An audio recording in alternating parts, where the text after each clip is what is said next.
My name is Hobey Ford, and I'm a puppeteer.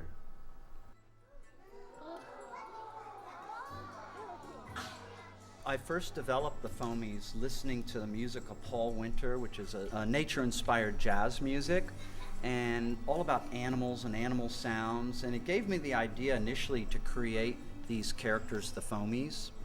I carved them out of blocks of foam rubber, and using a small pair of scissors, do all the sculpting. You can see here I've got a wing in progress that will replace these wings in the near future. But I go ahead and carve them down, and they get smoother and smoother, and then I paint them. When I'm operating these puppets, I'm borrowing a Japanese idea of puppetry called bunraku. And in Japanese bunraku, the puppeteer stands in full view of the audience, and they're traditionally dressed in black robes, and they use human characters. And as I was getting started in puppetry in the 70s, this technique was being brought over to America by several puppeteers, and I started experimenting with it. And I love it because it allows the puppeteer to turn the whole theater into an environment through the audience's imagination. So with these characters, I really wanted them to be realistic. I wanted them to be naturalistic for the most part. And they do sometimes get a little anthropomorphic, the otter especially, and do little playful things that a real animal might not do. But for the most part, I really wanted their characters to be non-human and just animal in nature. When I'm creating a puppet, I look at not only the anatomy and how the bone structure goes together, but I also watch movies of them, and if I can see them in real life, I'll go to a zoo or to nature, and I'll observe the animals and get the movements into the puppets. These puppets like this are very basic. There's not a lot of mechanical stuff going on. It's mostly just a rod going to every part of the animal. And then by gathering these rods in my fingers, I get into the motion for the animal. And one thing that I realized in working with the different animals, each puppet had a similar kind of kinesthetic movement. And I felt it in my hands. My hands were doing a very similar thing with various characters. And then I found out that all mammals have a basic ratio that they move just like that. And my hands had discovered this kinesthetically. So the characters really are just naturalistic for the most part.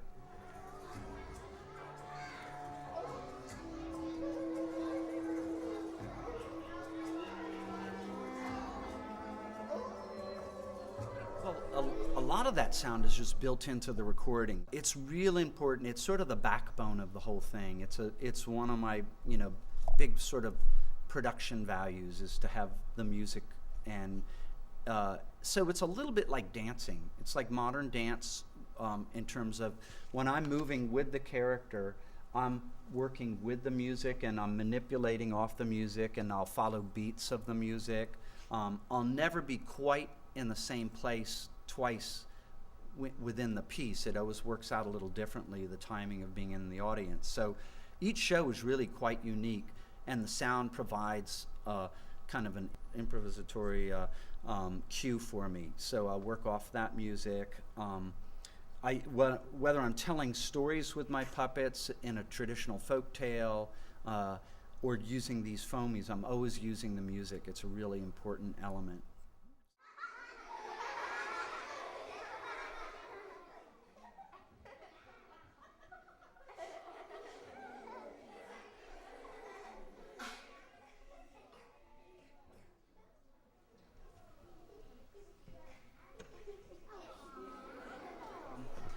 This is a wonderful little device, and it's really an old concept. There was a French puppeteer in the last century who was famous for his hand mime, and he would just use a hand with a glove and perhaps beads on his hands for eyes. Jim Henson used the same idea when in the boardroom when they'd rehearse the Muppet Show. Instead of getting all the puppets out, they would all put on ping pong balls on rubber bands and do their hands that way. And I really liked the way that the eyes would bring anything to life. It's sort of a very basic animistic kind of thing, that you put eyes on something, whether your hand or even an object, and instantly it becomes alive. And animals react to eyes, and in nature, like a butterfly wing will have fake eyes on it, and that fakes out animals. It really kind of gives them the illusion of life, and I think that's where we sort of get that down through the ages in our DNA, that if something has eyes, it's alive.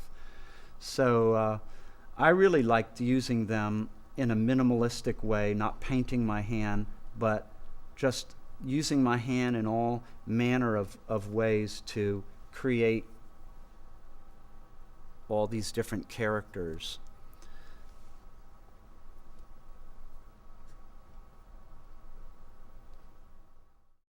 I really love this work because every show there's a kid who's going to be inspired by it to become a puppeteer or try to make puppets, or maybe just to go home and make something wild and crazy. When I encourage young puppeteers, and a lot of the puppeteers today entering the field in their 20s and 30s are quite taken with the Muppets and that kind of thing. And one of the first things that I tell them is, there's a whole world of puppetry. It's not just Muppets. They're wonderful, and that's a great thing.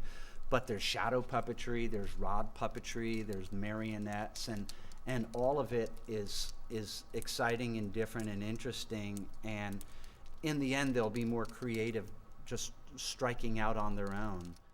It's a fun art form. I love doing it. I love working with kids and teachers and traveling to different places. So I feel like I have the best job in the world, really.